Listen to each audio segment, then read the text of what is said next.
We had briefly talked about links earlier on within this course and how important it is to have links so that the search engine bots can come through, crawl your website, and find additional pages on your website. So they're doing that through links. And when it comes to links, they're also looking at some other factors within the link. So this is just a typical hyperlink here, and this would be linking out to example.com, and then here we have that keyword that's linking out to that page.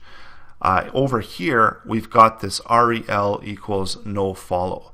So this is an indicator for search engines that this is a link that you don't want to pass any link juice to.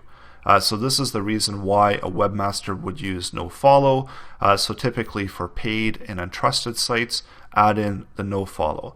So in regards to the way that nofollow works, there is some indication that nofollow sometimes can work against you as well. So if you're nofollowing a whole bunch of links, it might not make sense to Google why that's happening. So they'll be doing a count of that, and then that plays into the algorithm.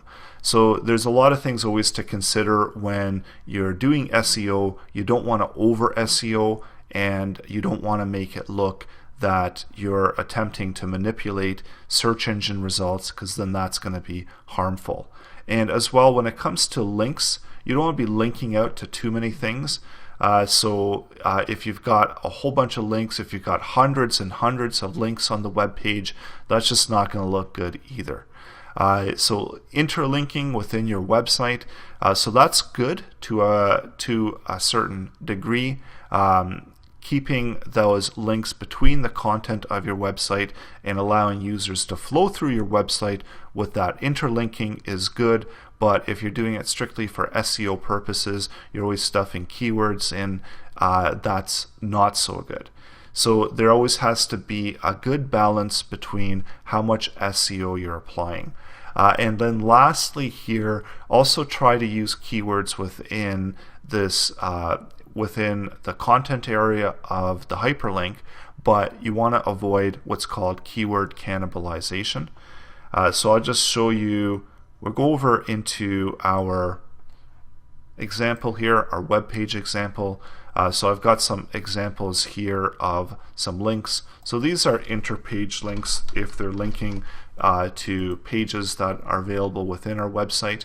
Also, if I want to link an image, I can do that as well. So I can link around the image, and I'm just going to link it over to,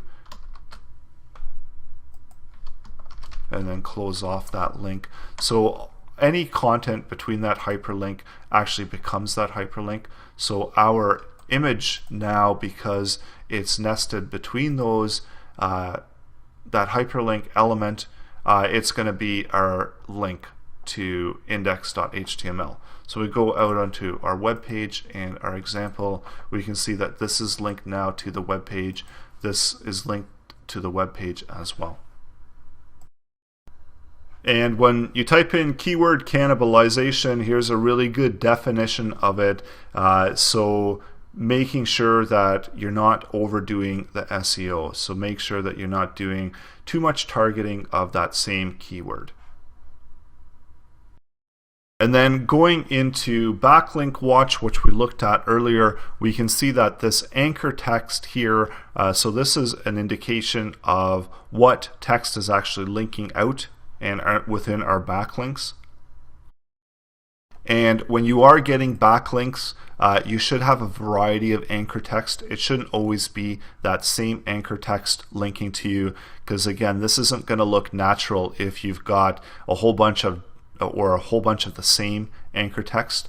See here we've got an image linking to it, and so on. So we've got some variation here, and a lot of it just says Bootstrap. So this is actually linking to getbootstrap.com, so that's why we see a lot of Bootstrap there.